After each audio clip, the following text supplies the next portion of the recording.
పశ్చిమాసియా రాజకీయాలలో ముఖ్యంగా దక్షిణ లెబనాన్ ప్రాంతంలో శాంతి భద్రతలను పునరుద్ధరించేందుకు యునైటెడ్ స్టేట్స్ నేతృత్వంలో సిద్ధమైన స్పెషల్ సెక్యూరిటీ ఇనిషియేటివ్ ఇప్పుడు ప్రాక్టికల్ మోడ్లోకి వచ్చింది.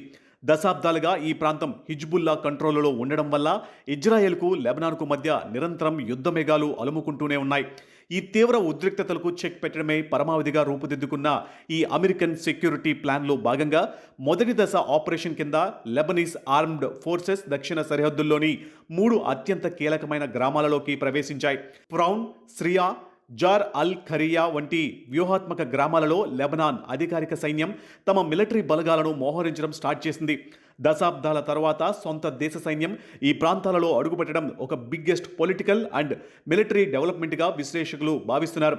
అసలు ఈ చారిత్రాత్మక భద్రతా వ్యూహానికి సంబంధించిన ఫ్రేమ్వర్క్ జూన్ 26న ఖరారైంది. లెబనాన్, ఇజ్రాయెల్, అమెరికా ప్రతినిధుల మధ్య జరిగిన అత్యున్నత స్థాయి త్రైపాక్షిక చర్చల్లో ఈ ఒప్పందంపై సంతకాలు జరిగాయి. ఈ ఫ్రేమ్వర్క్ ప్రకారం దక్షిణ లెబనాన్ సరిహద్దు ప్రాంతాలలో భద్రతా బాధ్యతలు అన్నింటినీ లెబనాన్ జాతీయ సైన్యమే పూర్తి స్థాయిలో స్వీకరించాల్సి ఉంటుంది. ఇప్పటి వరకు అక్కడ సొంత సైన్యంలా చలామణి అయిన హిజ్బుల్లాను పూర్తిగా పక్కన పెట్టి కేవలం అధికారిక మిలిటరీ మాత్రమే సరిహద్దులను పర్యవేక్షించాలి. అంతేకాకుండా ఖాళీ చేయబడిన సరిహద్దు గ్రామాలు, మిలిటరీ జోన్లలో ఎలాంటి అక్రమ ఆయుధాలు, రాకెట్ లాంచర్లు, హిజ్బుల్లా నిర్మించిన భూగర్భ సొరంగాలు లేకుండా కంప్లీట్గా క్లీన్ చేయాల్సిన గురుతర బాధ్యతను కూడా లెబనాన్ ఆర్మీపైనే ఉంచారు. అయితే పేపర్ మీద ఈ ఫ్రేమ్వర్క్ ఒప్పందం చాలా పర్ఫెక్ట్గా కనిపిస్తున్నప్పటికీ గ్రౌండ్ లెవెల్లో పరిస్థితులు మాత్రం అత్యంత ప్రమాదకరంగా మారాయి.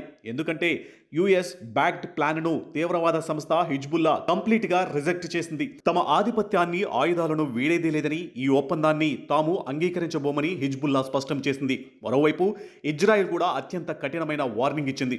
హిజ్బుల్లా బలగాలు పూర్తి స్థాయిలో నిరాయుధీకరణ అయ్యే వరకు సరిహద్దుల్లోని 10 కిలోమీటర్ల సెక్యూరిటీ జోన్ నుంచి తమ ఐడిఎఫ్ దళాలను వెనక్కి తగ్గించేదే లేదని ఇజ్రాయెల్ తేల్చి చెప్పింది. ఒకవైపు ఈ పొలిటికల్ డ్రామా నడుస్తూ ఉండగానే మరోవైపు ఐడిఎఫ్ వైమానిక దాడులు, సైనిక ఆపరేషన్లు ఆ ప్రాంతంలో కంటిన్యూ అవుతూనే ఉన్నాయి. ఈ రకమైన కంటిన్యూయస్ వార్ సీన్, మిస్సైల్ దాడి వాతావరణం నడుస్తున్నప్పటికీ లెబనాన్ ఆర్మీ సరిహద్దు గ్రామాలలో మోహరించడం అనేది డిప్లొమాటిక్ పరంగా ఒక మోస్ట్ ఇంపార్టెంట్ మైలురాయిగా అంతర్జాతీయ సమాజం భావిస్తుంది.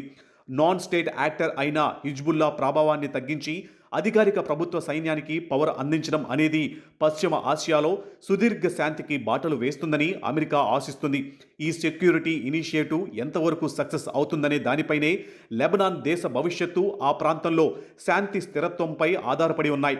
రాబోయే రోజుల్లో లెబనాన్, అమెరికా దేశాల అత్యున్నత స్థాయి అధినేతల మధ్య జరగబోయే హై లెవెల్ డిప్లొమాటిక్ చర్చల్లో ఈ సైనిక మోహరింపు, దక్షిణ Lebanon security plan success rate ప్రధాన ఎజెండాగా మారబోతుంది.